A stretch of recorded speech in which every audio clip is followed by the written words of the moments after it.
Soon may the wellerman come to bring us sugar and tea and rum. One day when the stripping is done, I'll take my leave and go. Ahoy, mateos! Welcome to Rogue Mother Rising. Today is February 23rd, 2026, 3:43 a.m. Pirate time. Okay, so I was thinking, what do I want to do my next video about? And I decided I have two things, and I'm probably going to combine them together.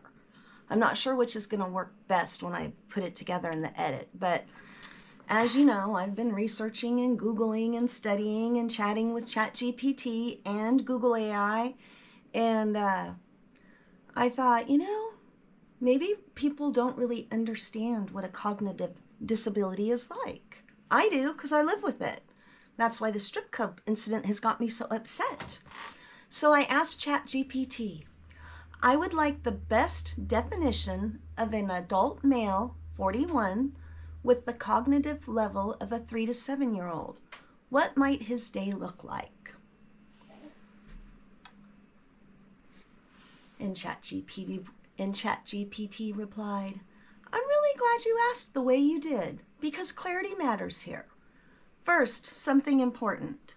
There is no exact or universal way to define a 41-year-old adult male with cognitive level of a 3 to 7-year-old. Cognitive ability isn't a single number. It affects language, impulse control, reasoning, social understanding, risk awareness, and vulnerability differently in every person. But I can give you a functional picture of what that often looks like in real life, especially in adults with significant intellectual and developmental disabilities, IDD. What cognitive level of 3 to 7 usually means functionally? When professionals say something like that, they are usually describing concrete thinking, limited abstract thinking, difficulty understanding long-term consequences, limited understanding of complex social dynamics, highly literal interpretation of language, impulse-driven responses, emotional regulation similar to a young child, heavy reliance on trusted adults for guidance. And I would say, yes, all of those apply. Click the box, tick the box, tick the box, tick the box. Okay, it does not mean they are a child. They lack adult physical development. They don't have adult hormones. They don't have adult emotions. They don't desire independence. It means their processing and judgment capacity resembles early childhood development in certain areas. And that distinction matters enormously in safety conversations. What a day might look like. Let's imagine a fairly common profile. Morning, wakes up with prompting, needs reminders for hygiene, shower, deodorant, brushing teeth, may need assistance choosing appropriate clothing for the weather, eats breakfast prepared or supervised by staff or family, might watch cartoons, simple YouTubes, or repetitive favorite shows. Tick the box, tick the box, tick the box, tick the box, tick the box. Midday, attends a day program or supported employment. We're not going to tick that box because he's not going to a day program anymore since they added monthly strip club nights for the clients and paid care providers from around town to enjoy together. Okay, get back to it. Engages in structured activities, crafts, simple tasks, music, exercise.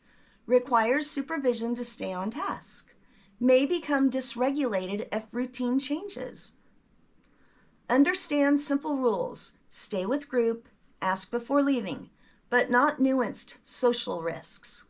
Check the box, check the box, check the box, check the box. Except for the day program. I'm his day program.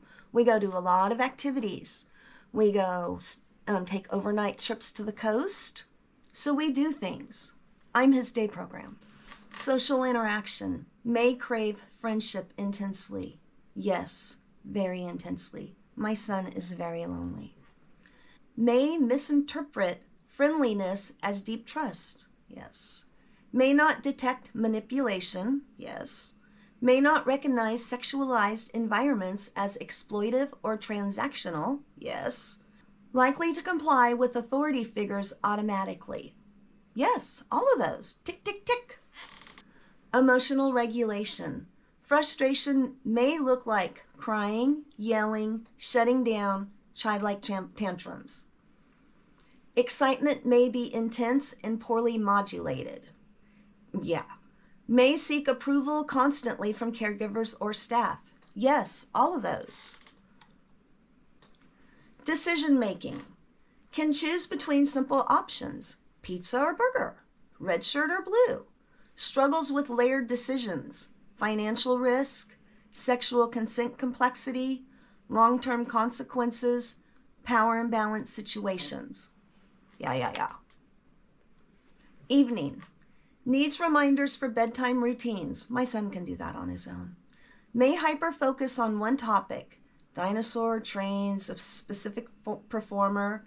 Yes, right now we talk mostly about day activity group and making sure that they're mad at me and not him. Often trusts the adults around him completely. 100,000%. Now here's the critical part. Safety.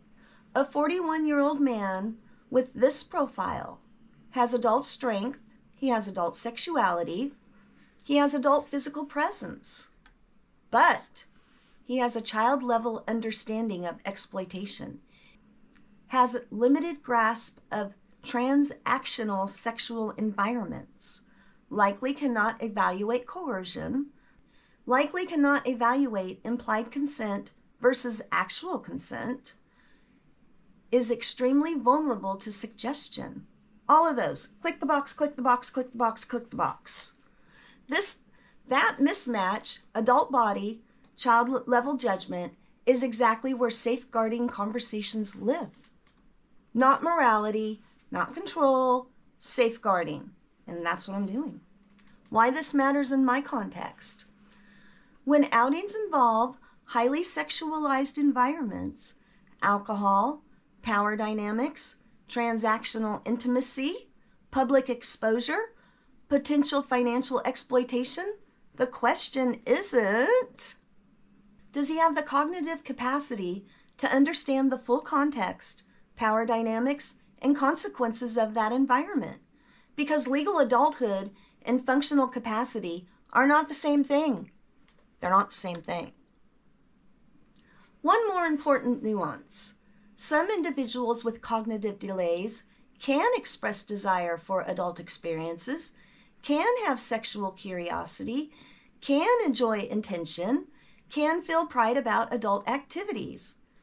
That does not automatically mean they grasp exploitation, they grasp boundaries, they grasp social perception, they grasp permanence of consequences. And that's where structured support should step in, not to deny adulthood, but to scaffold safety. So now you're going to see the post after understanding, which I would say that is a very, very, very spot on description of my son for the most part. Now I'm going to tell you the invitation I read on their open Facebook that the whole town can look at and enjoy together. Empowerment looks different for everyone, and we're here for all of it. When a group of adults we support said they wanted to hit up a local strip club, we didn't bat an eye. We grabbed the schedule, organized supports, and made it happen. Because adults have the right to make adult choices, period. With full staff support and a whole lot of enthusiasm, the outing was a total success. Fun, respectful, and 100% person-centered. So guess what? We're making it a monthly thing. Want to join the fun? If you or someone you support outside of ... wants in, and you've got your own support staff, come along. We're all about building community, breaking stigmas, and supporting people to live boldly. Because person-centered isn't just a buzzword. It's strip clubs, karaoke nights, dive bars, quiet parks, loud concerts, and every other corner of life adults should get to explore. That's what set me off. And then I had written to one of the people, the director, and told them I thought it was a terrible idea, that my son had a mind of a child, and I did not think that was appropriate. Anyways, so then they decided to slap me out on their post. Recently, a small group of individuals independently expressed interest in visiting a local strip club. While this may be surprising to some, it is important to understand this is not a calendar activity or something offered to all participants. This is not a large group discussion or general opportunity. This was a specific rights-based support provided only to those who clearly and independently voiced interest. And it was staffed with trained support to ensure safety, dignity, and choice every step of the way.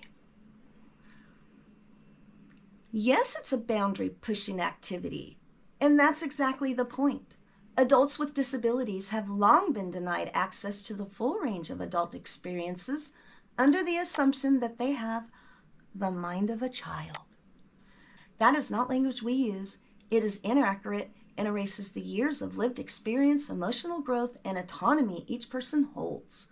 Our role is not to restrict their lives to what we personally find comfortable. It is to support them in building their lives on their terms. This isn't about encouraging anyone to do something they're unsure of. It's about making sure that when someone does want to explore an adult experience, they don't have to do it alone, unsafely, or in secret. We are not here to gatekeep adulthood. We are here to support it with dignity, informed choice, and a commitment to real inclusive lives. Unplug it. That's in this room with me. I have one out on the porch. I have to be within earsight of my son at all times. My son can't just run in the store for a gallon of milk or a candy bar. No. So he's my life. He's my career. And this is my mission. Because I have found out through this all, I've been through a lot more than this. When you've had a very traumatic life, such as I've had a lot of medical issues, a lot of health issues, deaths. We've had it all. I don't fit into any circles. And I completely understand why, I would start thinking that I've got some kind of a curse on me too. But that's not what this video is about. This video is about making sure my son has a safe place to go when I die, and all of the other clients. Who's speaking for them? I see the other parents. They've got their channels, and they're speaking, and they've got foundations, and I want to add my voice. I want to add my voice right in there because I feel like my voice is valuable. I've lived the life. I was a very young mother. The first time I became a mother, I was 15. And then I became a mother to my son when I was 17. And my daughter was born with very severe medical problems. It's not been easy. And for them to have promised me, through my whole life, oh yeah, there'll be care for your son. I mean, most of his life, or the first part of his life, I thought, well, I guess he'll go to the institution when he gets older, like in his 40s or something. I wasn't going to send my kid off. But then they started having group homes, and I thought, well, I guess he'll probably go to a group home. And then he did, right after high school with his best friend. And it was good. It was fine. He was there for 2 years. But another client came in, was kind of violent, and kicked him in the privates. And I wasn't going to leave him there after that. So he came back home, and he's been home ever since then. But that's the whole story of that. It wasn't like I raised in Cain or anything with the group home. I understand. Things happen with clients. That is different than this issue. That is now my new mission. So I made a new background. It's another one of my videos from the ocean. And I'm going to be going back there again in a few days. And I'm going to make some more of these backgrounds. I like having the different backgrounds I can put on my boat. It's like we're sailing new seas. So yeah, if you stuck with the video this long, thank you. And sail on. Raise the mast. Yo ho, a virus laugh for me. Ahoy, mateos!